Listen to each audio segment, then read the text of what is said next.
Welcome everybody to another episode of the Kitty Games podcast here on Game Wisdom, where we examine the art and science of games. I am Josh Beiser, and join me my co-host and the developer working on the upcoming game Samurai Pig, Joshua Reyes. How are you doing? I'm doing great. This is a good, exciting topic to talk about. As far as the week is going, a little bit exhausting week, a lot of crunch going on for me. So that's been pretty busy. But other than that, I'm doing great. How about yourself, Josh? Hanging in there, keeping busy, um, still working on the book, and still working with this damn ringing in my ears. I'm wondering if it's from all the headsets. I'm just all the loud I'm hearing on this headset sometimes. Yeah, I mean, I have the same thing. I'm always have headphones on my head, so I'm always having ear issues too. So I don't know if that's it, but yeah, definitely. Yeah, you had that for a while now. Jeez. Yeah. Got that doctor's appointment end of January, made 2 months ago. So get in there. Almost there, but sounds like game dev. Yeah, which is a good segue into our topic here. So it is 2023. We are in 2020 New Game Plus 3. So for our first topic of the year, we figured let's do kind of like a checklist or a kind of, what you should be thinking about or planning for in terms of being a game developer or working on a game for the new year. So, as someone who is doing some game dev right now, I guess, what do you think about in terms of, getting things started or getting off on the right foot when it comes to game dev? Okay, so, are we are we focusing on maybe someone who's just starting out, or where do we want to?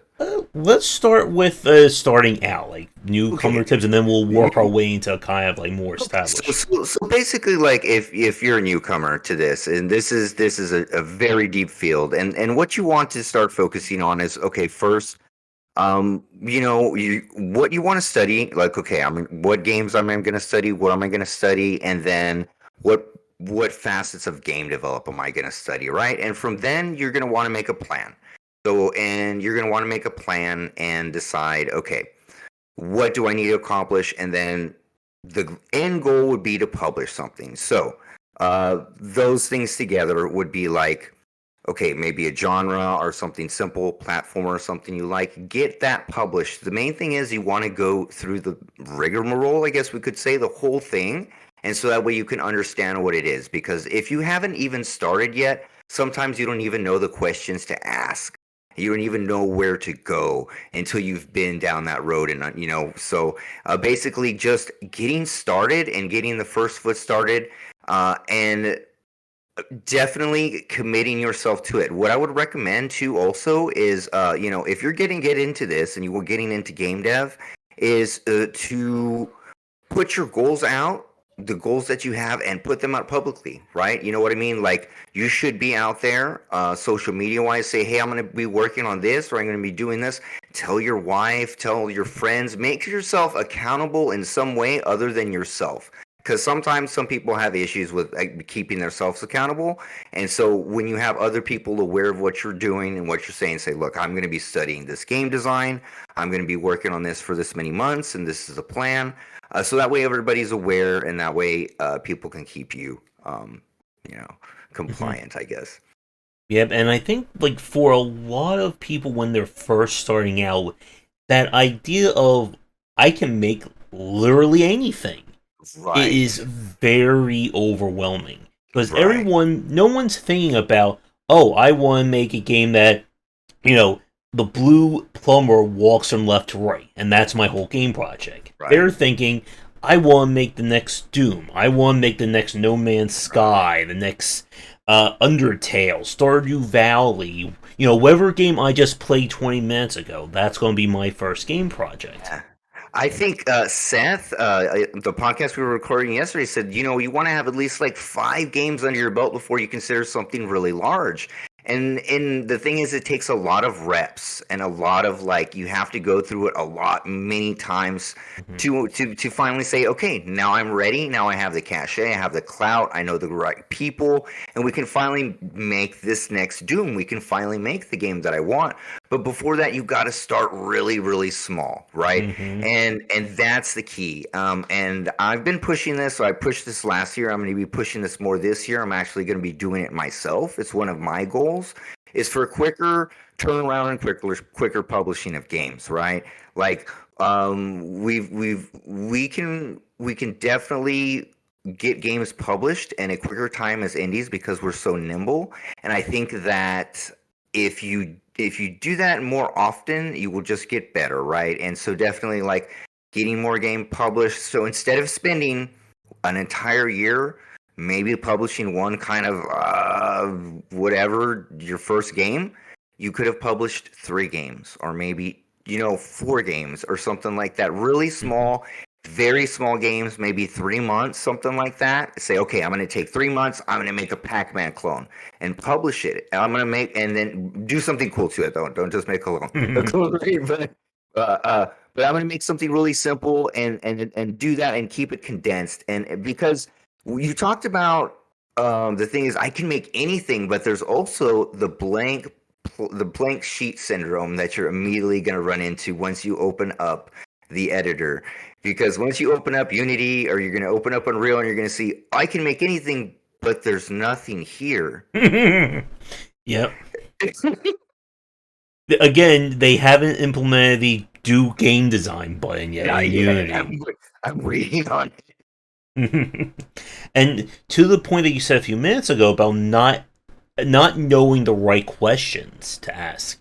That is again like how we run the kind of issues when it comes to like first time game developers. Yeah. That you can sit here and say, I want to make a platformer, or I want to make a first person shooter, whatever kind of genre you want, but it's very hard to go from I want to do a platformer to what is it actually like to implement a platformer. Exactly. And I've said this story before. Like, I've seen people on Twitter, like established developers, who say, "Well, I'm gonna, I'm gonna make my first platformer," and then all of a sudden they go, "Oh my god, what the hell is this camera? How do I get this movement Yes. right? Why is the Yes. screen not properly panning?" Yes. And Yes. again, we've said this before. Like, it's the reason why I wrote the first deep dive on platformers. Because you can sit here and say, I've played 500 platformers. That means nothing when it comes to understanding the design and the challenges of going into it. And it's why I think a lot of first time developers get that overwhelmed, that idea of, okay, yeah, I've played Mario, I've played Sonic, how do I make a platform out of this? And as you just said, it gets that idea, well, I can literally make anything. What if I make a platformer where, the screen is constantly spinning, or, I can just reverse gravity anytime I want and teleport? Maybe I can make my first platformer a Hollow Knight. It'll be just that simple. But as we all know, it's not, it doesn't work like that. No, actually, it's funny you said that. I knew one person, and I told him I was a game developer. And he says, "Hey, why don't you make a game that it just randomly changes, like like the right and left and up and down, and the Oh, buttons change?" And I said, "No, bud, that no one would really like that at all." oh, just got a headache from that one. He You said, just, and it gets better because he says, as you keep playing, you get worse, and the graphics get worse, and it gets ugly. I said, "No, that's not." you just drove a stake through the hearts of so many Mario Maker 2 players who've had to deal with like those reverse gravity, reverse control levels. Yeah, definitely, Ugh. definitely. As a platformer fan, that hurts me. As you were saying that.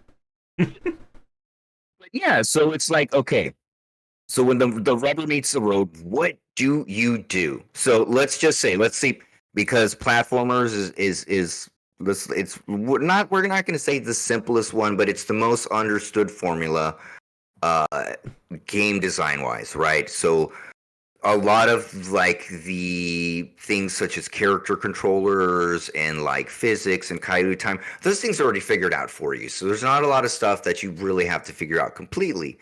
But the thing is that you're going to get in there and you're going to be like, wait a second, I have to animate a character, I have to make audio, I have to make art, I have to make let's see, marketing. I have to make. I'm gonna forget so many things here, Josh. Sound effects, juice. Oh, menus. Volume Uh, sliders. sliders. We got a lot of things that we have to do. Save games. Maybe we want the game to save. Believe it or not, that's an extremely difficult thing to do for a first-time game developer. And so, like, if you ever run into things where things don't really save and stuff like that, it's just because there's so many edge cases. So, like, Yeah. where do you start? Where do you go from here? And Well, oh wait, Pony, you've got a cash shop. You have a monetization shop. You throw in a few gotchas. There should be some banners, that kind of thing. let's see. Oh my gosh, I was totally missing chat there. I'm sorry. I didn't see his cat going. Okay, go ahead, Josh. I forgot what I was saying now. And with like this kind of first step, I think another aspect, and I've gotten some questions from people on the chat from time to time about, how do I figure out a core gameplay loop? How do I write a design doc? And again, it's very easy, I think, to get stuck in the weeds. That Right. there's that kind of like if you look up like professional developers or you kind of read tutorials, they tend to get like very, I guess, like quote unquote business like with their ideas. When they write a design document, they're going to say, this is a game for 1 to 3 players. It'll have 8 to 10 hours of gameplay. It's going to be this, this, and this. And, they basically detail everything like a business plan. If you're a first time developer or if you're just starting out, that should not be like anywhere in your mind right now. If you're trying to make your first game, you should not be thinking, what is my intended, market demographic? What age range am I going to aim for? You may not even want to be thinking about how long your game is going to be just yet. Again, like Josh just said, or as we've been talking about, your first goal should be put something on a screen. Yeah. Get something up on itch. Or if you feel really confident, get something up on Steam. And again, we're saying it like this, and it's why I chose the the profit meme as the thumbnail. That can draw. I'm causing PTSD for a lot of developers with that. I love it. I love it. But it's just that idea of your first goal is get something, with your stamp on it. Get something out there. And it's why for a lot of developers, and I say this to a lot of people, when they tell me, hey, my first game is done, or my game is finally out, the first thing I say to them is, congratulations, good job on finishing the game. Because that in of itself is a hurdle times 10. It is literally a miracle every time a game gets released. It is from the beginning to the end. It is an arduous task, multidisciplinary task to get done. It's always amazing. And to go back to the point we were talking about earlier, so like, where do you start? Where do I want to make a rat? Oh, before I missed it, Ratstail said, I said about you need 5 games under your belt. He said about 100. Probably, maybe so. You know what I mean? Or you have to work 20 years like Dwarf Fortress to finally make it. But we're talking about platformers. We're going to start with the platformer, right? And so, how do I make a platformer? What we want to do is we want to think about what does the game work. Okay, so there's the movement, right? We got right and left movement. We know that. We know that we have a camera that has to follow the player. There has to be panning. So, like, we could write these core concepts down, that mechanics that need to be implemented, and study those mechanics.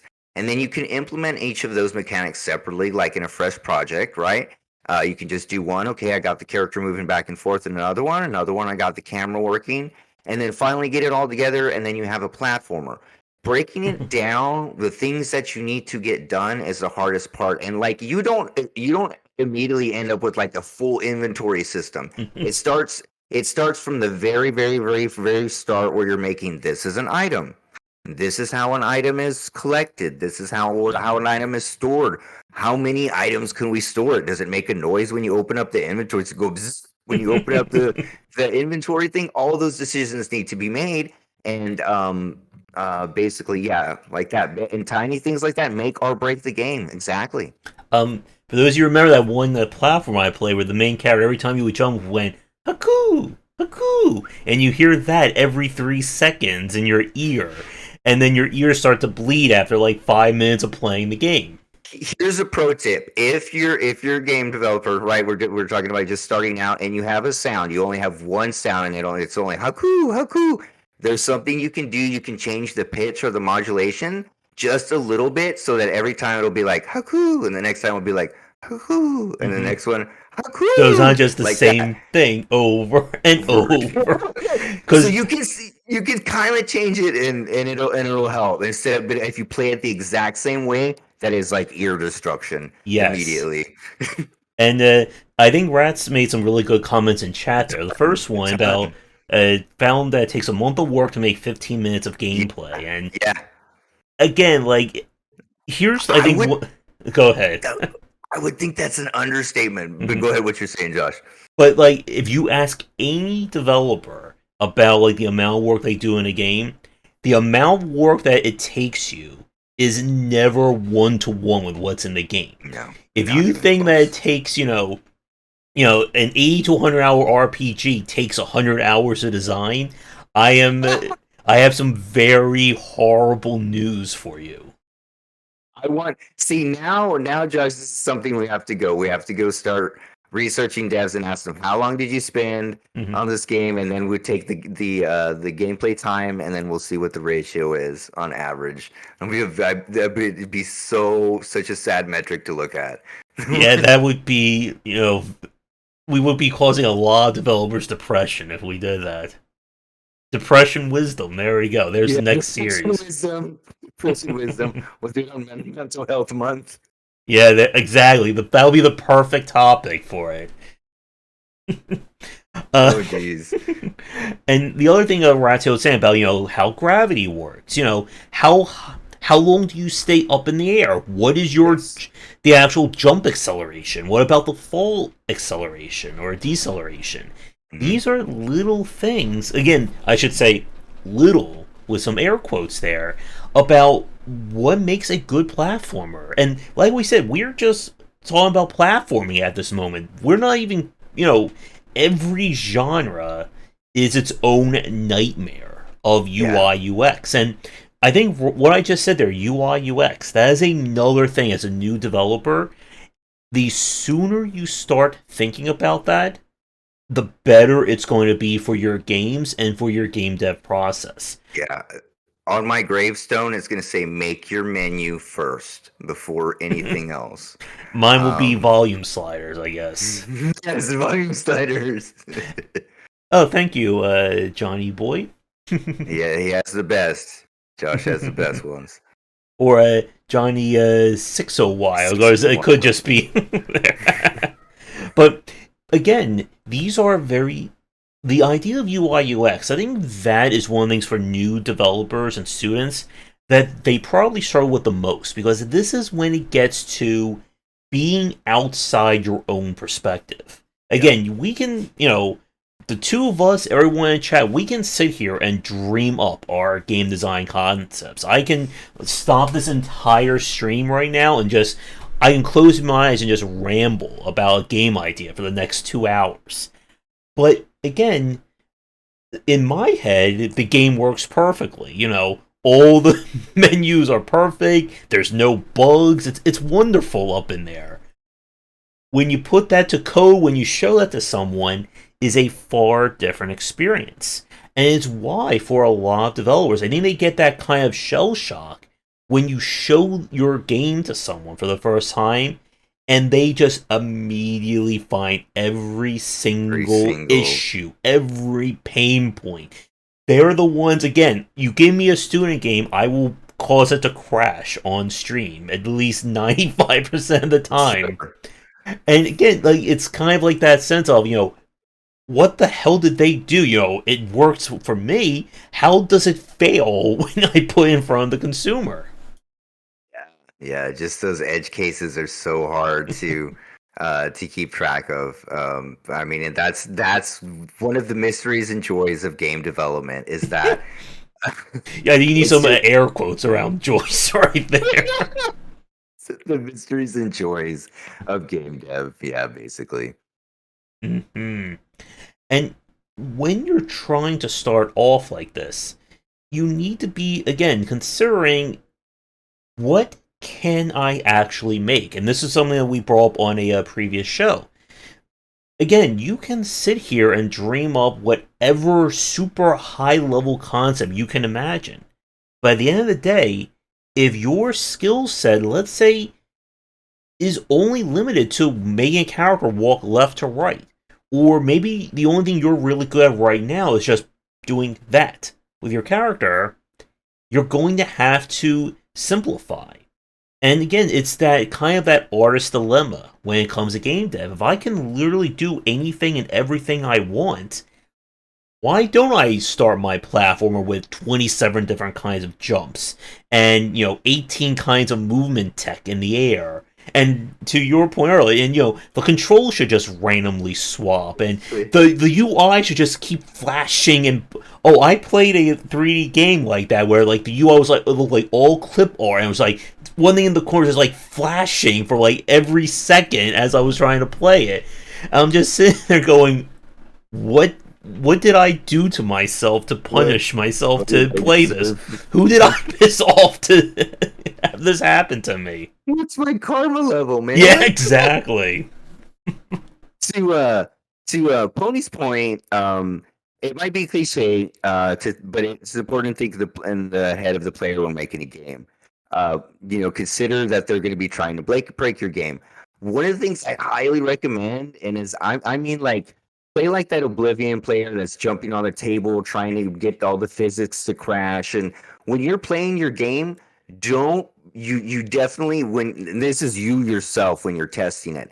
You need to be jumping around in all the little corners and doing as much as you can. You need to do as much edge case testing as you can. Don't just focus on the path that you're creating for the player. Expect the player is going to try to break your game in every form and fashion, right? So like that's things you need to be aware of for sure. Is like do not expect the player to watch your cutscene, to watch the tutorial, to do any of that. So all those things need to be kept in mind when you're designing it. And here's a bonus tip. If the tutorial is not required, do not assume people are going to do it. Yep. And again, it's these little things. Yeah, it's these little things. Yep, exactly, Pony. Yep, Mister. Yep, and cutscene. Don't forget, I will skip cutscenes if I can. It's these little things that you're not necessarily thinking about when you're building your first game. When you're not really.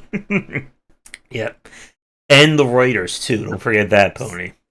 These little things you're not thinking about when you're first building a game, but it will come back to haunt you. And it's why it's very hard when you're starting out, just trying to figure out what is the core gameplay loop. And I guess I'm going to throw this over to you, Josh, because I get asked this question quite a bit, and I'm sure there are students wondering this as well. When we talk about the core gameplay loop of a game, what would that be for, I guess, like layman's terms?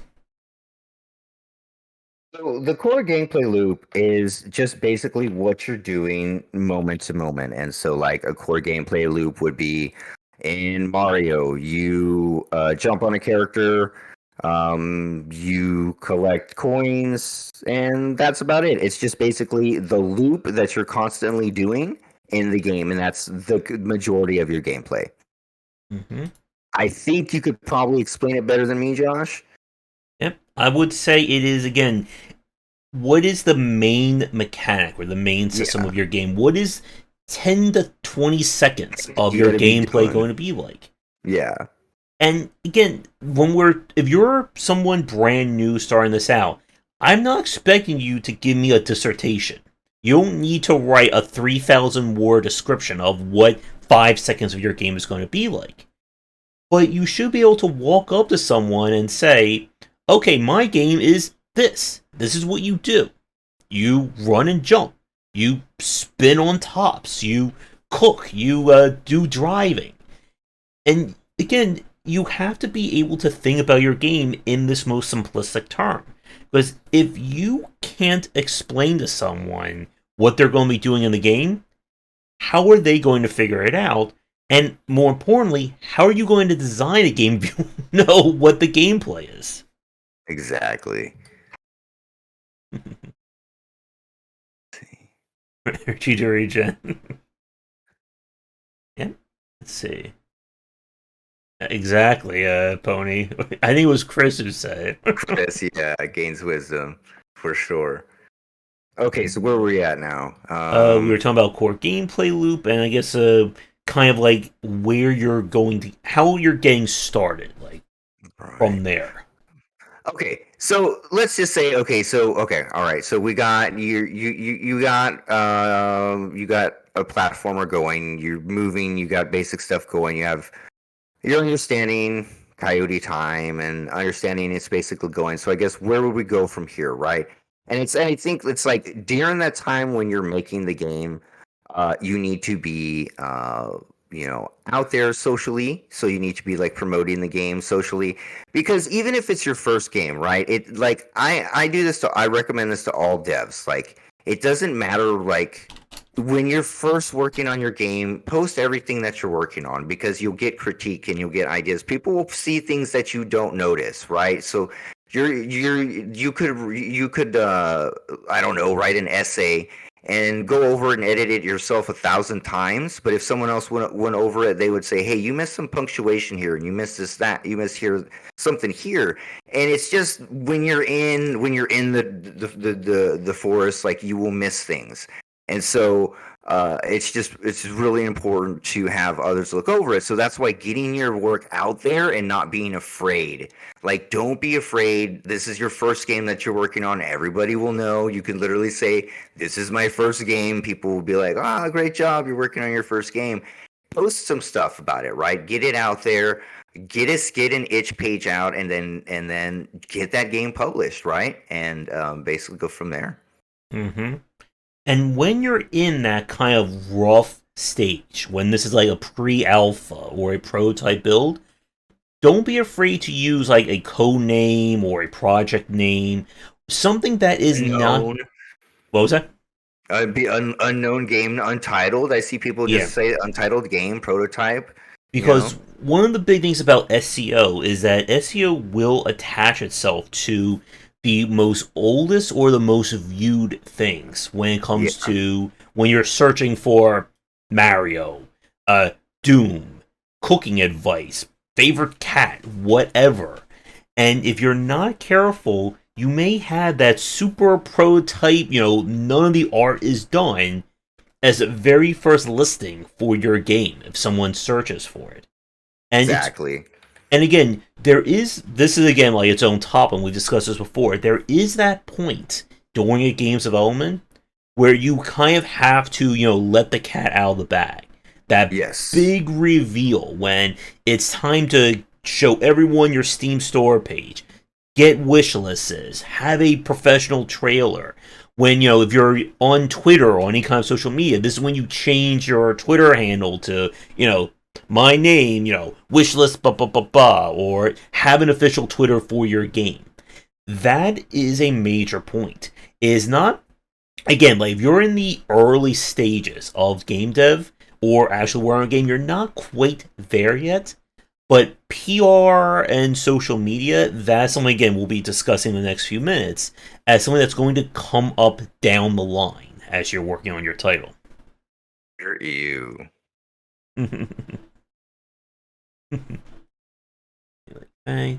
And again, like, be careful about your naming conventions. If you're going to make a game called, if you're making a game called Platformer, don't put like numbers, letters, and symbols. It's Platformer Please, asterisk dollar please. sign question What mark. was the one? The 2000, 20,000. If that one was bad enough, or yeah, don't put numbers and question marks in there. That makes it really hard to find. Mm-hmm. Anime fighting game. So when you're moving like forward in terms of, oh yeah, exactly, Pony, yeah, be careful about like 20, 30 word titles. Like when there's so many words in your title, actually Steam can't show it all. That's a bad sign as well. But naming conventions is another topic right there. Yes, something else. So let's kind of like move a little bit further. So you've come up with your idea, you start working on it. You should, once you kind of have your feet at least somewhat wet in that regard. Let's say you're far enough along that you have a basic prototype. Again, nothing, Steam worthy or, even, alpha or beta worthy, but you have something you can show people. The next thing you should be doing is, well, showing it to people. You want to get eyes on your idea as early as you can. Because one of the things that we've said is that if you can get someone excited about your game with all, placeholder art, all, programmer art, if someone can see your game at that level and go, wow, I'm really enjoying it, that should be ringing some bells in your head that maybe I have something with this idea. Or the opposite, right? Mm-hmm. If you put it out there and you're like, I keep putting this out there and you're just getting crickets, then okay, well maybe this isn't something that I should follow or invest that much time into, right?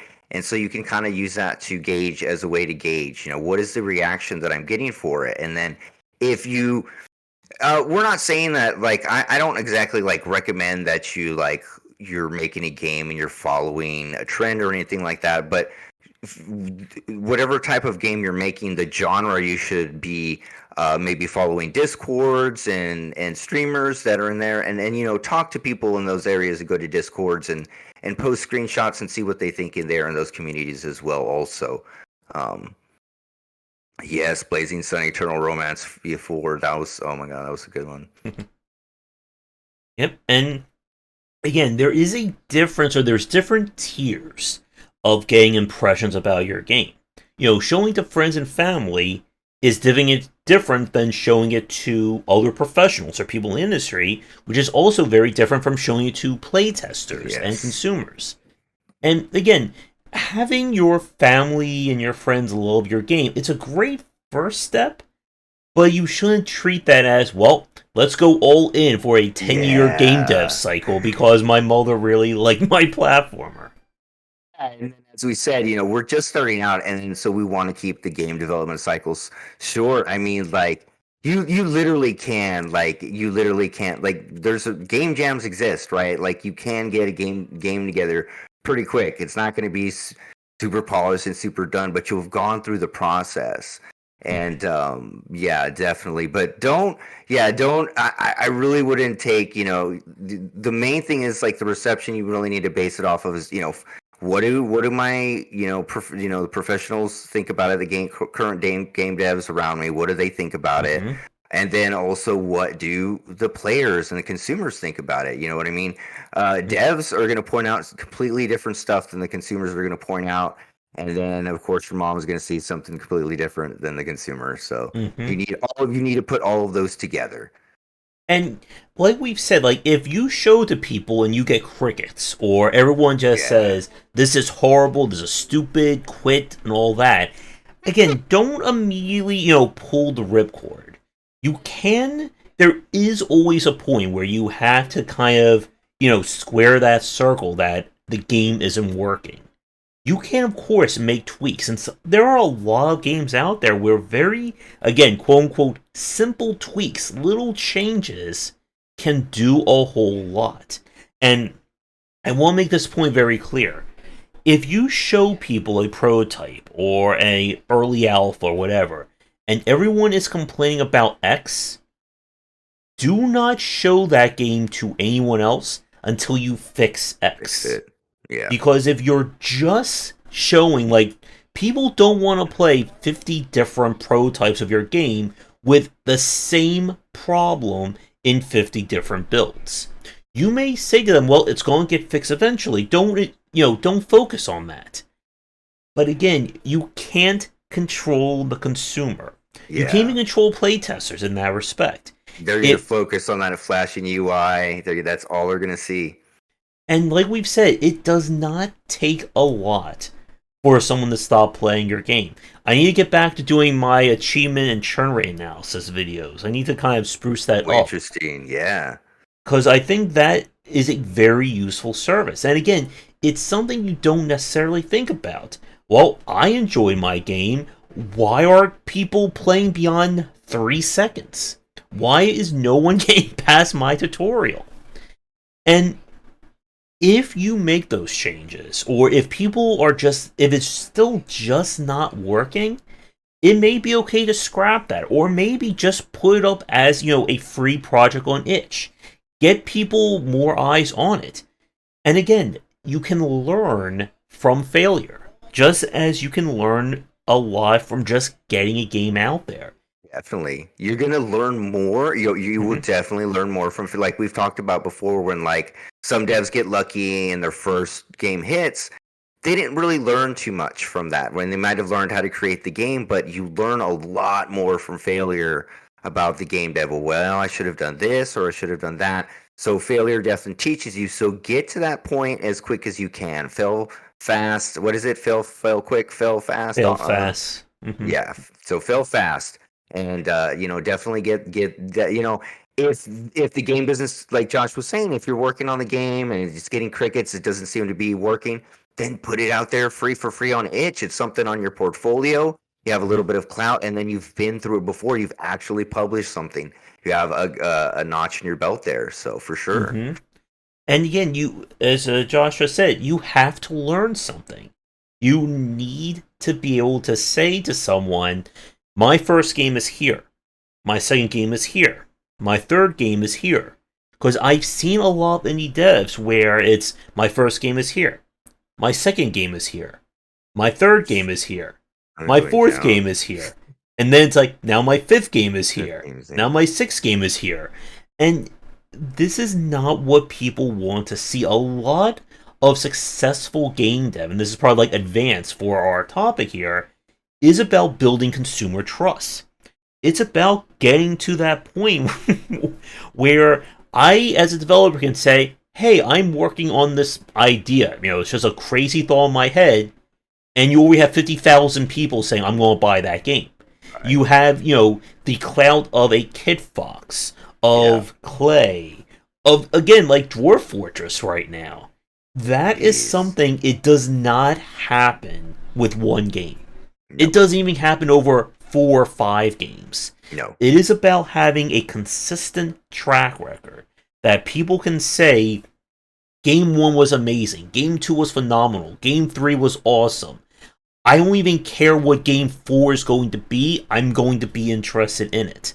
And Project Moon right now, the guys who did Labami Corporation, Libraruna, like they're one of those developers I'm keeping a really close eye on. Because you can see that jump from Labami Corporation to Libraruna. And I would suggest for any developers, like if you go on their store pages, look at that jump in terms of the screenshots, in terms of the trailers and all that, from 2 games. And that's kind of what you want to see. Yeah. You want to have that sense that game 1 was like this. Game 1 was like an 8 out of 10, game 2 is a 9 out of 10, and 10 out of 10, and 15 out of 10. Because if you Definitely. can do that, if you can get consistent, and I think this is another big point from the game dev side, the better you are at learning from game dev, the faster you're going to get. Something that took you 8 months to do with your first game may only take you 5 months. May only take you a few weeks. We've Definitely. said, yep. Go ahead. Definitely. Like my second games menu, I think making the menu took. I did it at the end, and that took longer than making the actual game itself. I think the total was 6 months. 4 months of it was menu. 2 months of it was game.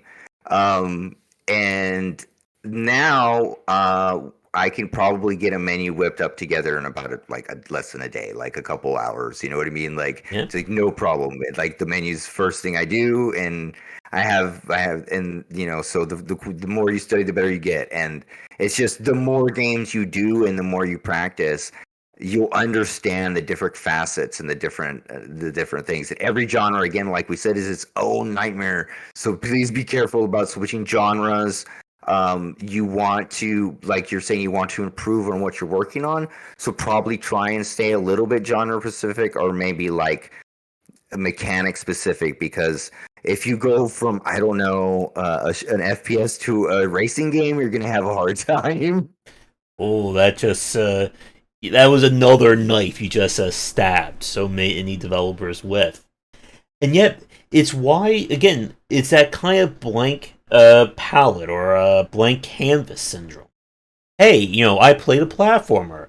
Hey, I played an RPG. Let's make a platforming RPG, first person shooter, racing visual novel, procedurally generated MMO as our first game. Because I've played them, or, I made a simple platformer. Now I can make Final Fantasy 11. It's just that you can just make that quick jump. Going back to Unity, like in Mario Maker, you can pull that toggle that says you go from Super Mario Bros. 1 to Super Mario Bros. 2. Unity has as well. You click on platformer and you go down to JRPG slider, and the entire thing just transforms. That's right. It's really simple, guys. No excuses. Exactly. Toki Toki Toki Toki a burnout. Doki Doki burnout. Yeah, Doki Doki burnout. There we go.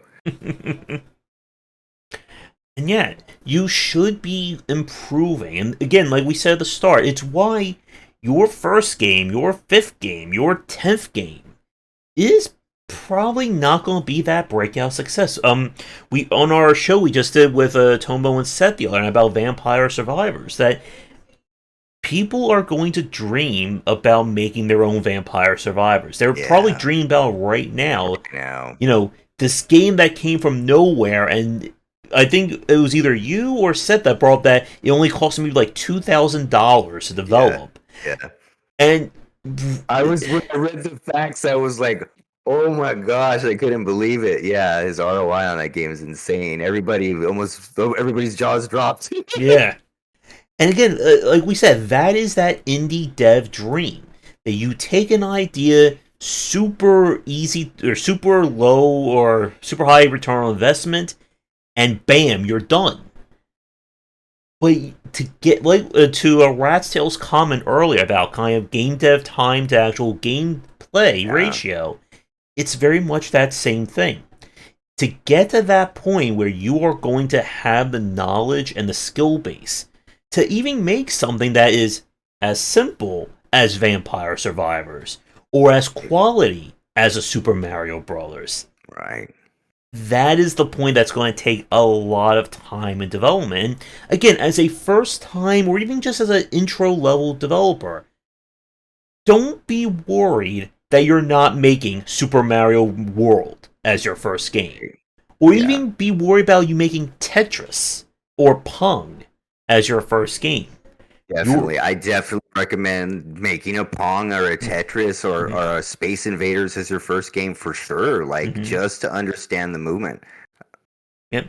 But don't be concerned that your first game isn't going to break your bank, or your first game is going to make you rich and famous. As Pony just said in chat, the first thing you should be doing is, can I take an idea in my head, turn it into a prototype, and have people play and enjoy it? And again, this is not even step 1 of game dev. This is negative steps. We're not even at step 0. This is kind of getting you ready. And again, one of the beauties about today is that you have a lot more information than people had 10, 15, 20 years ago. Nothing back then. I have played games from student teams, from 3 to 5 people teams making a simple game for my class. That was solid. Is it that game that they should immediately put on Steam for $24.99 and start selling it? No. But just getting the idea, just getting something that people can go, is a important first step. And again, the quintessential example of this is Superhot. Superhot started out as a game jam, a forager as well. They weren't going into that game jam saying, I'm going to make this game. They were just trying to get an idea out there. And when that idea resonated with people, when it was just this basic thing and everyone was going ooh and ah over it, then they thought, you know what? Maybe we have something here. Maybe we should do something more with it. Yeah. The thing to be aware of is that this is a long journey, right? And Mm. I think they say that it takes what 10 years to become a master at something, or Like, what was it, like 800 hours or something like 1,000 hours, that. something like that. So it takes a lot of time to even be proficient in this field. And there's so many different niches in this field, from marketing to animating to understanding a good game and making it work. And so, yeah, don't be afraid if your first game is just a game. Just Pong, just Pac-Man. Um, Mm-hmm. just get something out there and then keep moving, and that's the goal. Mm-hmm. And especially when you're starting out. So we're talking about starting this year. Then you should set your goal that if you're listening and you're working on a goal, you need to get a game published as soon as you can, Mm-hmm. and that's what we should all be working on. Yeah. I should be working on a few games while I'm writing the books. I should Right. do game. I should be doing the game dev while I'm writing the book on RPG design. Just Right. combine it all. Just get it all. Do an RPG, do an open world RPG, and write the book. Do it both at the same time. I can make Final Fantasy 12 You can easy. do it easy, Josh. Yep, and again, don't be afraid if your game doesn't sell well. This is why we talk about failing faster. Your first game should not be taking 3 years. It Yeah, because that's probably a shouldn't be big taking hit. 1 year to be No, made. And no, again, not even close. I want to emphasize this point. When we're talking about this, we're talking about like full time. I am all in game dev. If you are doing this as a part time or a quarter time, or something you do when you have 40 minutes of spare time from friends, family, and kids, yet we're not expecting you to spend 40 minutes a week and make a game in a year.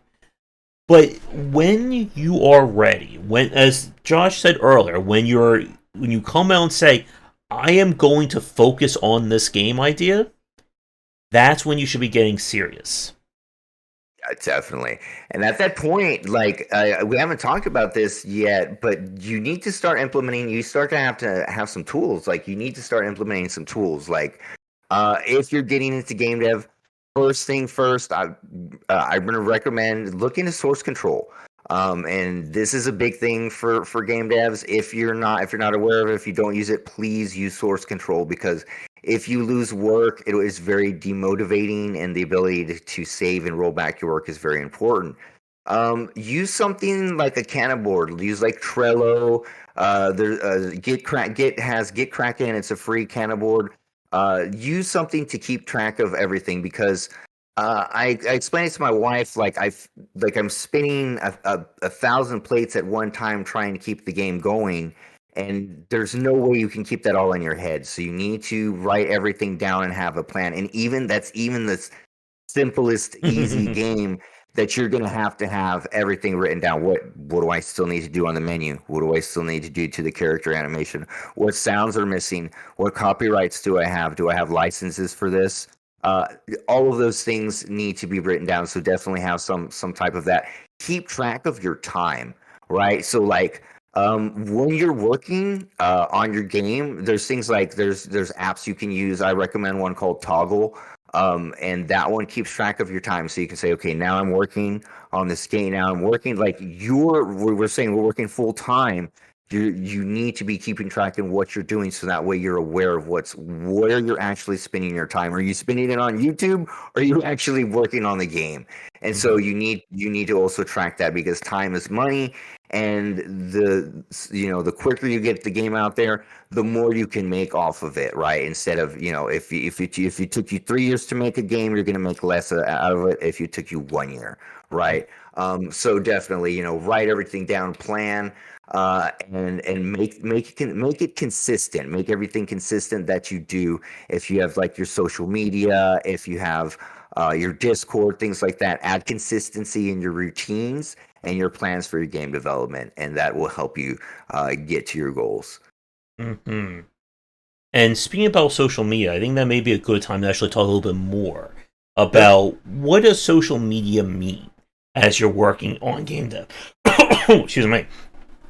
Like we said, when you're starting out, when you are step zero, step -2, you're not necessarily going to be at the point where you should be having a full landing page, a full website, social media, and all that. But there will always come a point when that is going to matter.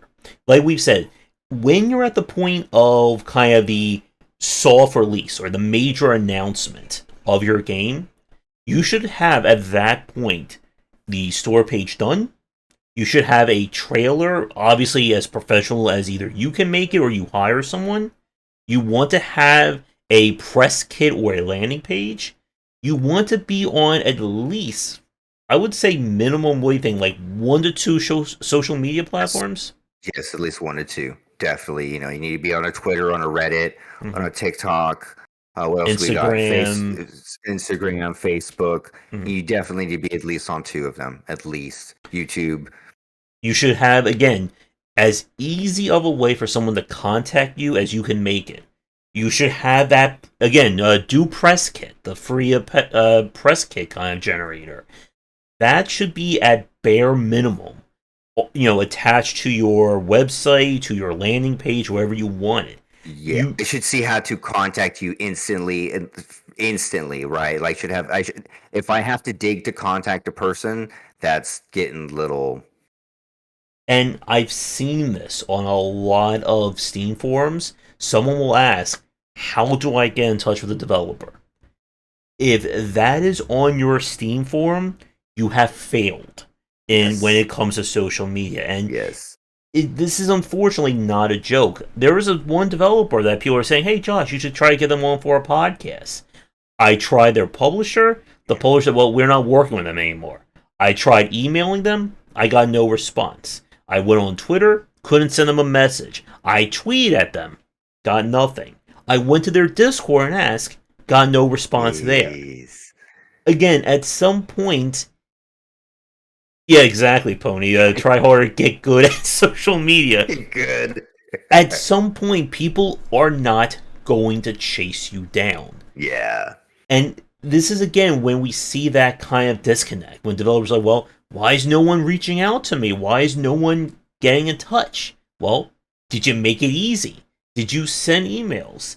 Did you have, an attractive email that you've sent to people? Yep, and that's true, Pony. But if someone's sending you 5 different messages and you're still not responding, that is an issue. And it's something that I've actually ran into in my own email because I get so many like spam emails and so on. My game-wisdom email gets sometimes blocked by spam folders. So I create a new business one where I do my library contacts. Because again, I don't know if my email's getting, flagged as spam. But like we said, this is why you want multiple avenues. If your Yep. email doesn't work, do a DM. If your DM doesn't work, do an email. Have a Discord. Have whatever. And as Josh has said, like on your press kit, as easy as you can say, okay, here's my email, here's my YouTube, here's my Twitter, here's my Instagram, here's my Facebook. Hyperlinks to all that stuff. Make it as simple. Was it keep it simple, stupid? Use the KISS Right. principle here. Use the KISS principle, yeah, and then keep a synergy between all of them also, right? And then, like Pony was saying, not checking your email, check your email. Like, like, check your email. But like, if you're a game dev, definitely you need. I know there's a lot. Like, I know so many devs who just despise social media and they're not a part of it, but their careers show currently where they are because they're not using it, and it's just you have to use it and you have to implement it. It's just one of the main ways that we can get out there and talk to the consumers and talk to other devs and talk to other people. And so you do have to use it, and like I said, and using it, yeah, multiple avenues, because you have to be able to communicate with a person. And if you can't connect, if you can't communicate with that dev, it just sends the wrong signal that, wow, this guy is elusive, or he doesn't care, or he's just, is he going to cheat us out of money? What? I don't get it. Mm-hmm. So And yeah. and again, here's the biggest tip when it comes to the press side. If you can't do it or you don't want to do it, hire someone to Higher. do it. Because a good PR person is worth their weight in gold times 10, especially in this industry.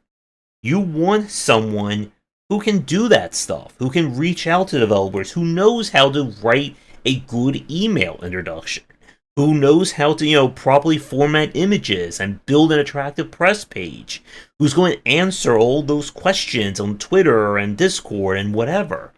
Because if you don't have that, you are severely handicapping yourself. And again, it's one of those things that if you don't do it and it doesn't get done, how do you expect your game to sell? And like we've said, like as we were talking about with Vampire Survivors, that Vampire Survivors blew up with almost zero marketing. The developer did not expect that game to succeed.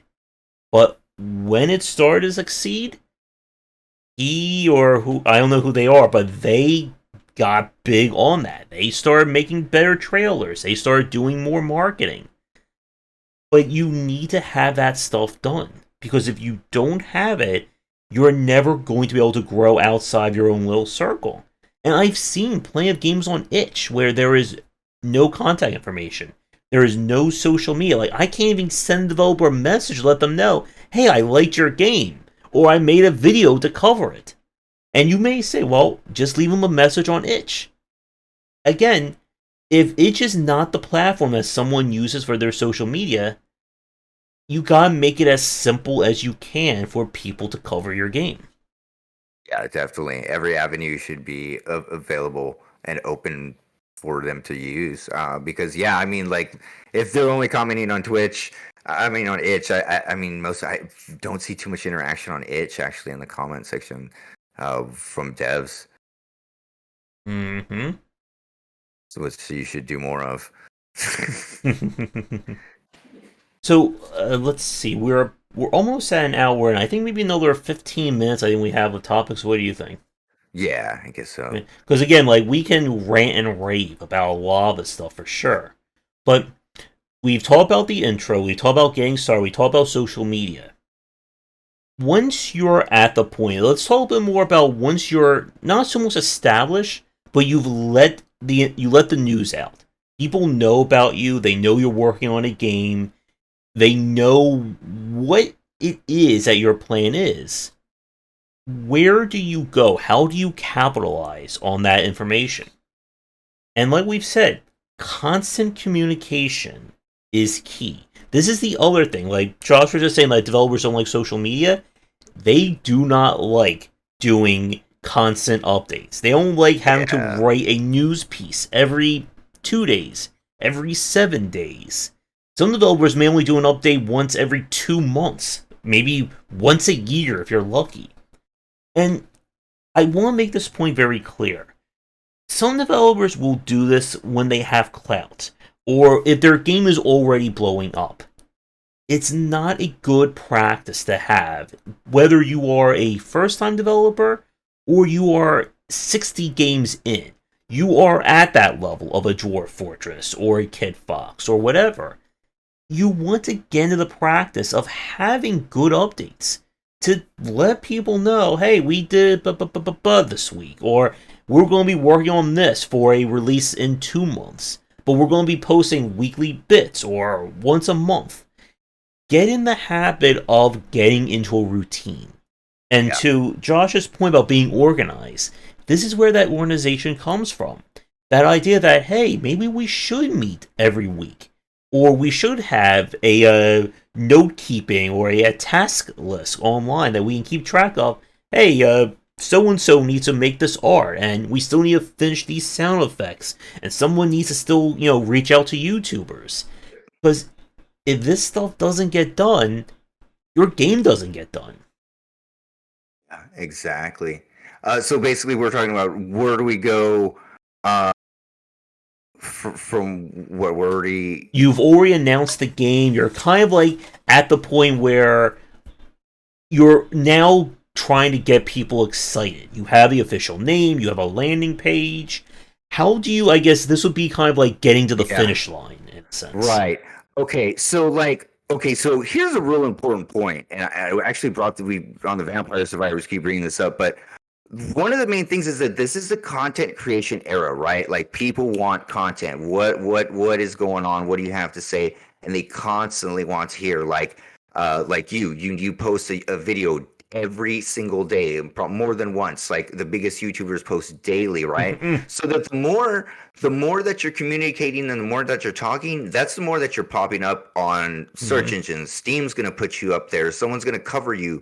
Someone is going to see that pop up somewhere, right? So you're keeping yourself in the conversation, right? So as you've reached that level, you need to keep proliferating the information of the game. We're here, we're doing this, we're at this stage now, and you have to keep it, because the worst part would be to be forgotten. If you're forgotten, and it's like, wait, Dev hasn't talked in over a year, I guess he's given up, and then it's forgotten about, right? And so the main thing is to keep yourself in the conversation and to not let yourself be forgotten. And so by posting, even though that it is very annoying to post updates and you're not even sure if anyone's even reading or if it makes any sense, it still makes a difference to the algorithm, and it makes a difference to Steam, it makes a difference to itch, and it makes a difference to people who are covering it. So even, and again, worth the weight in gold. If you are not good at that, then hire someone maybe who does. And then also going back to the PR being worth their weight in gold. Just imagine if you are not good at it and you try putting together this press kit. It's the worst press kit you've ever seen. It's the worst landing page you've ever seen. You've handicapped yourself even more than by not even using one, right? Than doing it yourself and it coming out bad. So always hire someone, or when you get to that point, someone get help in that avenue, because those things are very important. And like we said, you want to get into that good habit of being able to do this stuff. And as you're growing as a developer, you want people to be interested in your work. You want people to know your name. And if you're not able to get that information out there, even if you do have that lightning in the bottle moment, you may not be able to capitalize on it. Like we said, it's good to have consistency, and I think Josh has caused me mental pain with daily videos. I should keep posting 7 days a week on top of everything else there. But you want to have a sense of consistency with your work. You want to be able to get into that groove that you can do things as quickly as you can while still being as polished as you can. And like we've said, yeah, exactly, Johnny. Screenshot Saturday. I need to maybe do like a weekly like indie dev tweet as well, like indie showcase hashtag or whatever for myself. But those blow up. Yep. You want people to keep talking about you. And the absolute positively worst thing that someone can post on your Steam forum or on Twitter is this game dead? Yep. Did the developer run away? Because I have seen that.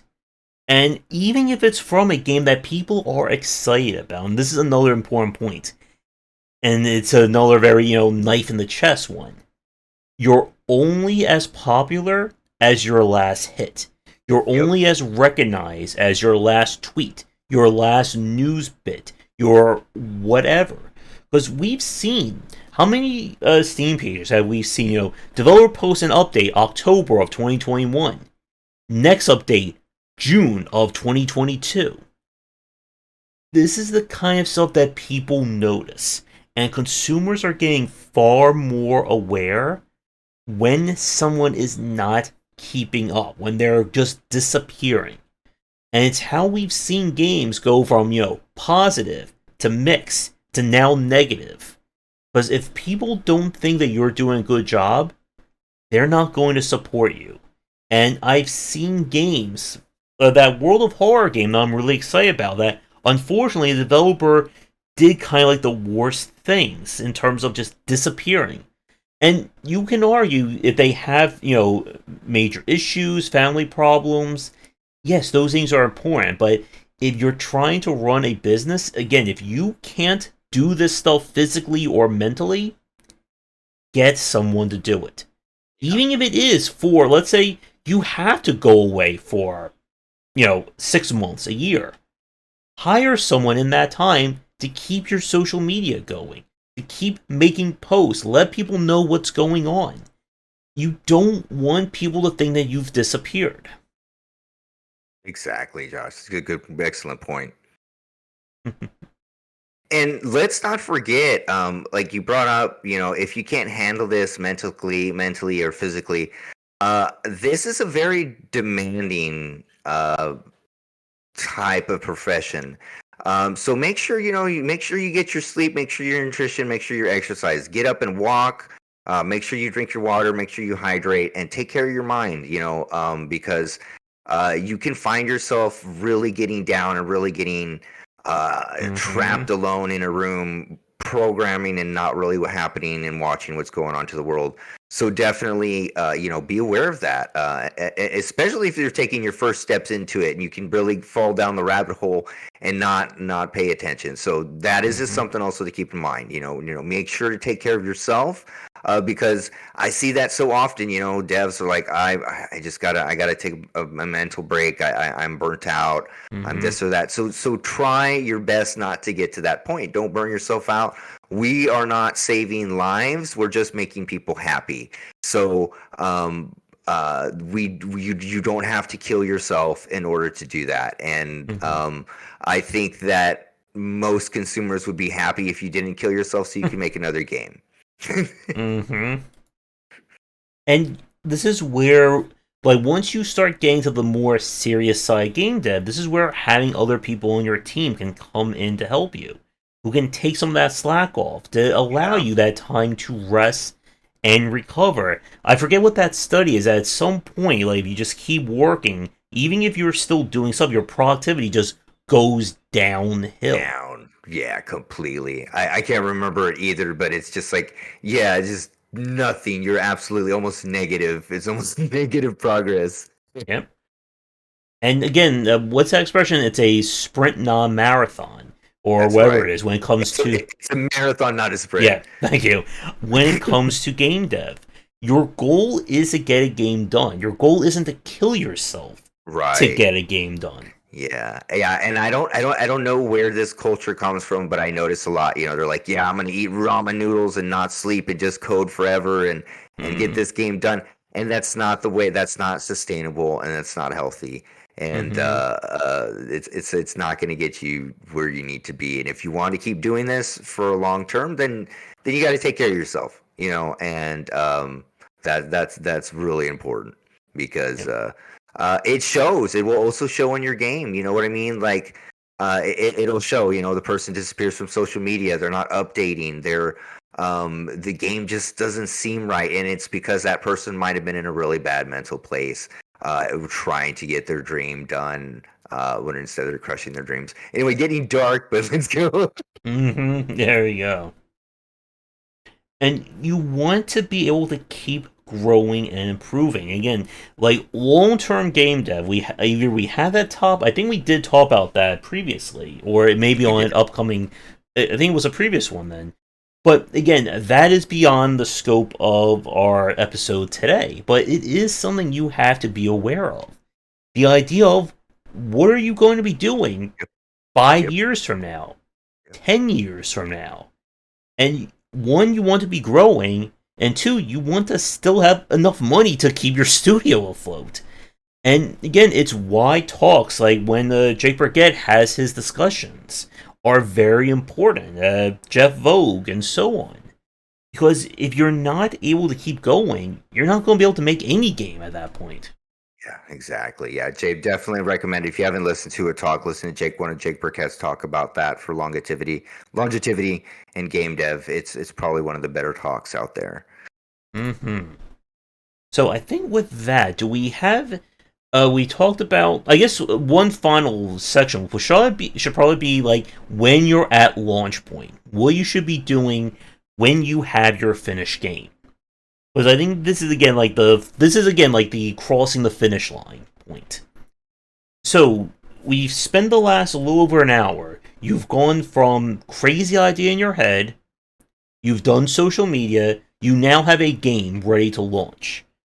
What should you do to get ready? First, again, PR.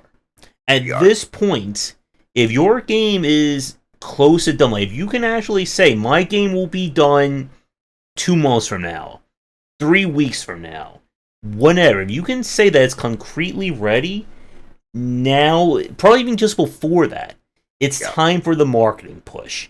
It's time to get YouTubers and streamers and, reviewers to know about your game. And here's the biggest tip. If you want to drive a PR person crazy, this is the knife into their back. You do not wait until the week or the day before your game is out to start doing marketing. Yes. Right? So we've caused pain to indie devs, YouTubers, and PR people in the stream. Quest writers. Yeah. Mm-hmm.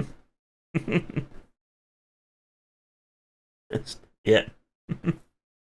And you want to be able to get this word out. At this point, like when your game is if it is like 95, 98% done, it's time to go on the offensive. This is when you want to be posting daily. This is when, every social media channel that you have, you want people to know about your game. This is when you want to start getting people to either have pre-release video if you don't have an embargo, or you want to give them enough time that day one of your game is out, that there is content up for it.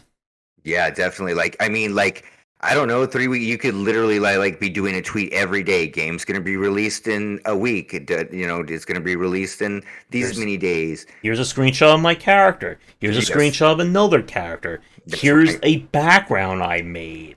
Here's my character doing a punch animation. Right. Wish list, buy it on so-and-so. This is the kind of stuff, again, when we talk about SEO, that you want that social media footprint.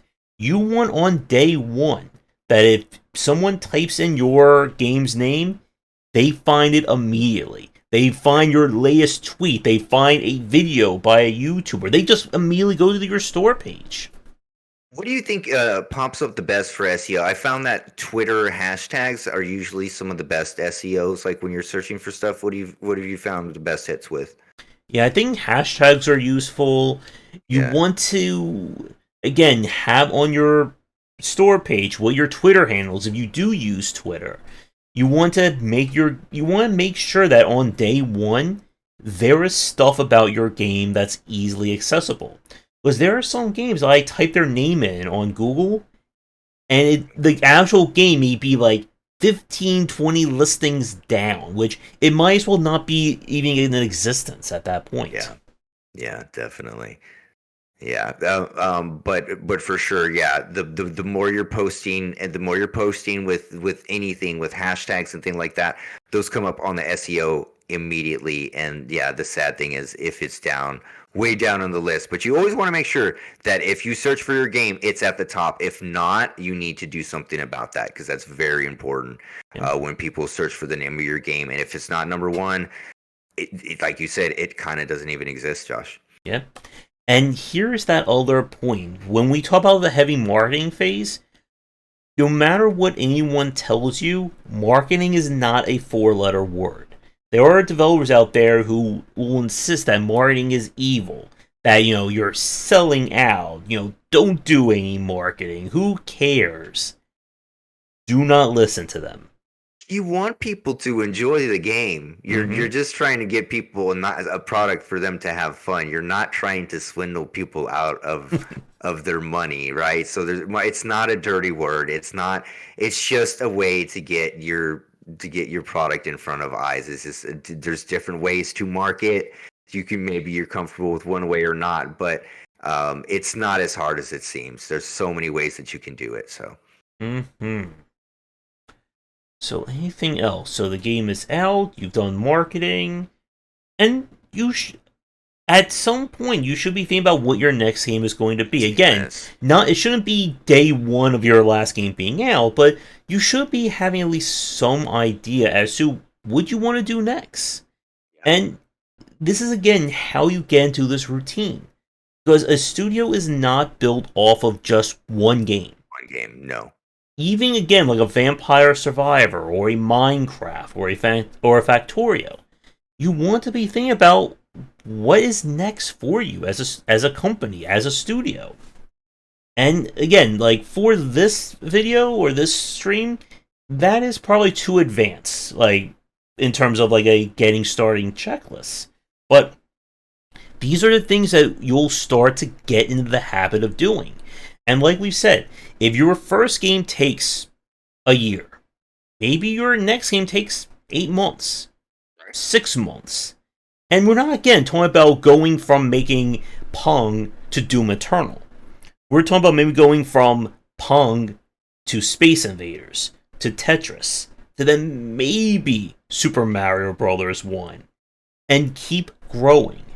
Because it's, in order to make that big game, in order to say, I made the new Super Hot, or the new Slay the Spy, or whatever, it takes a mastery of a lot of disciplines. The studios, and again, there's that misconception that an indie team, as their first game, puts out an amazing game. So that means that was the first project they ever worked on. No. No. That indie team may be made up of people with 10 to 15 years of experience individually. Who have now come together to make that one fantastic game. Exactly. This field is so deep, and it's going to take years and years and years before you fully understand it and how it works. And so, just getting through, getting your reps in, and getting games out is the most important thing in that regard. But yeah, nobody. There's, like you said, they have 20 years, 30 years of experience together. It's just they got together at that time.